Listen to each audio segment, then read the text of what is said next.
Thank you. We'll move on to the. I would like really to talk more about. There's so many questions when you watch this piece, but we have to move on. I'm sorry. Now, Ahmed, while you're flying to LA, you decided to write a song about this. Why? Yeah, I don't know really. I was just. I was actually flying. This was one of my. It was a very early flight, so the sun was barely coming out. And this particular scene, I was over the clouds, and you could see the clouds. They looked a lot like people, you know, some of them fading down, some of them, you know, rising up. And they were traveling like gypsies with us as we fly. And so, I don't know, that inspired me to write a song about the clouds.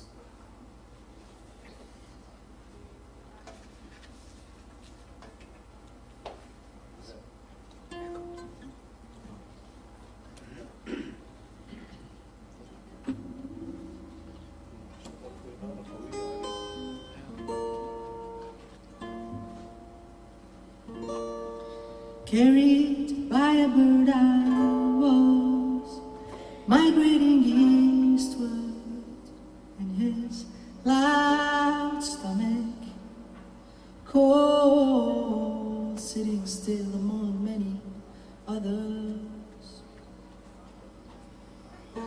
Carried by a bird I was, chasing the sunset, in his loud stomach, cold, sitting still among many others. And others are fading in different times and elsewhere as it falls and we arrive and now fades.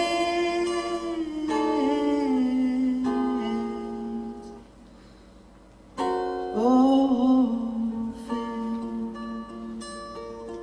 Carried by a bird I was, migrating eastward, and his loud stomach, cold, sitting still among many others. And others are fading in different times and elsewhere as it falls and we arrive and I fade.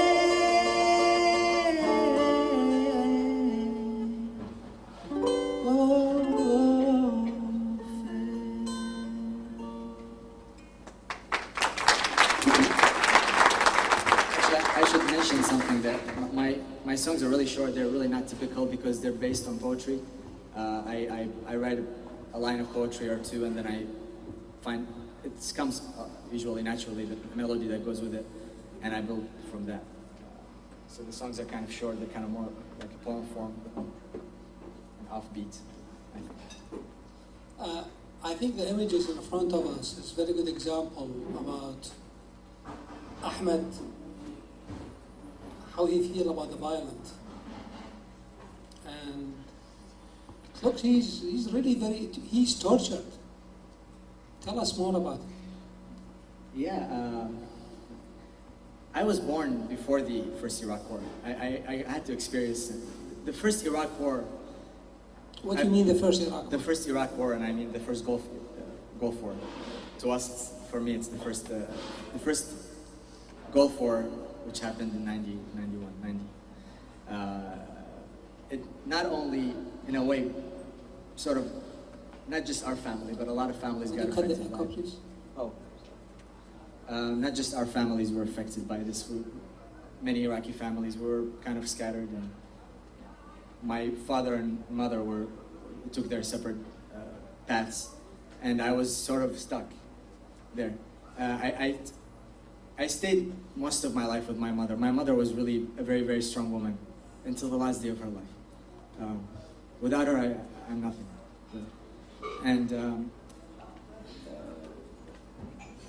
years passed by, and I lived in Yemen for a while. I lived in Jordan. I lived in Syria, and really everywhere I went, And as I was growing up, I was seeing the same face, especially in the Middle East, which is this unstable, and there's instability. And that instability sort of lived with me. I carried some of it with me. Instability has to do with never being secured, never feeling safe. And I feel there's a lot to say about that. And that's where the violence comes from. This particular paint, also from a shot. It doesn't look it, but really it was very close to this. There was a killing in Iraq about 6 months or more ago, and it was more than 50 bodies just lying on top of each other. And there was someone had a shot. I can't believe they put it on television. Actually, it was very, very gruesome. And there was a man standing. There was a figure standing over them, sort of in the distance, also, almost like the observer. And it kind of echoes everything I've been saying up to now. The theme, which is there's always the observer watching what's happening, watching all the stillness that comes after death. And so that you have the bodies, as you can maybe see here, if you can tell. And then there's another side to this, also the painting. There's a body of people that's traveling upwards here. It's like a migration, but it doesn't come naturally. It looks like it's part of the pile, but really they're people moving. They're not dead. And those people are moving up towards some kind of exit up there. There's hope, even if it's dark. And the hope is in this person, which is all of us. We have to do our part. Well, the mass killing in Iraq has been going on for the last 30 years. The best witness of it is the mass graves. Till now, nobody was executed or accused of the mass graves, where 500,000 Iraqis killed in over 500 mass graves so far discovered. And that's an issue very close to me and very moving. But when you have a culture accept these type of crimes, where a human being doesn't have any value, it's no wonder this crime keep going till somebody stand up and start to prosecute those criminals. That violence will never stop, and that's what all cultured, advanced societies did, and don't tolerate this type of crimes. Weam, is your poetry ready?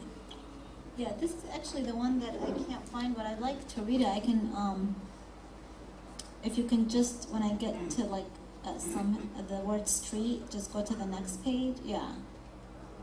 So I have all of it. Oh, do you? Can you put all of it up? Not one in one. Not in one. Okay. So people could read it. I put it on 3 slides. I didn't know you were going to use it. Oh, on 3 slides? 3 slides. I had it. I don't know what happened. I think you can just... I can just... Yeah, I've read this many times. This is...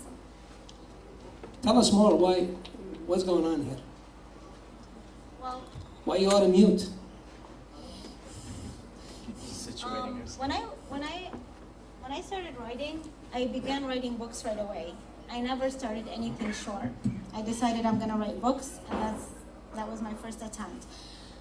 Thank God I eventually studied poetry, because when I ended up having kids, one of the things I did not have time is to sit and write a long book in the beginning, and now I am again. But so for a while, I wasn't able to express my storytelling through the same method. And poetry, I feel like, saved my life as a writer during that time, because I was able to say what I wanted in smaller pieces, and it helped, and I felt like I was at least still writing.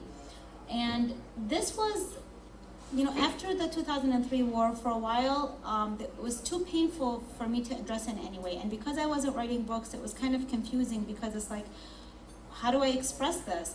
And I think this was one of the first poems I just said, you know what? Okay, so let me, I have half an hour. Let me just write a poem about it. And then I found once I wrote this, I just continued on and on with various poems, regarding war and other things. This one is called I Am a Mute Iraqi with a Voice. I am an Iraqi, but was never asked personally. What was better, Saddam threatening to destroy me if I crossed him politically, or tons of deleted uranium, napalm, bullets, explosives, and other unfamiliar concoctions besieging me at some hidden corner of my street? I am an Iraqi, but was never asked personally what I wanted: freedom to vote for men and women I know little about, who may or may not better my life, or to safely be able to step out of my house. I am an Iraqi, but was never asked, do I want democracy or the tradition of my ancestry? I am an Iraqi, but was never asked personally by those who've come to rescue me. Have we really benefited you, my dear, since the day we came near, or have we simply made a mess of your little hut?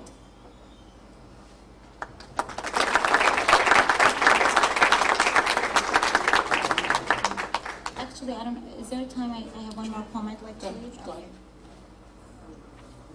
And this poem was, actually this poem speaks for itself because I even explain why I wrote it in the poem. This is called The Midwife of Fallujah.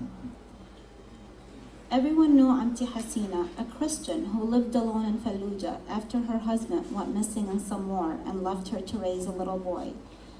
The midwife and nurse of the city of mosques and history, which was inhabited for many millennia, most recently those of Sunni ancestry, Auntie Hasina was called upon by all. Repaid with money, live chickens, fresh eggs, dried dates and figs, she lived like a queen, although there she wasn't linked by lineage. I never met Auntie Hasina's patients in real life, nor in pictures, but last night I think I did, and they cut apart my heart. These images might be graphic or on the internet. Still, I clicked the mouse on each 72 of them. I couldn't eat my pita sandwich afterwards, but I had to view, or else it meant no recognition for the tormented.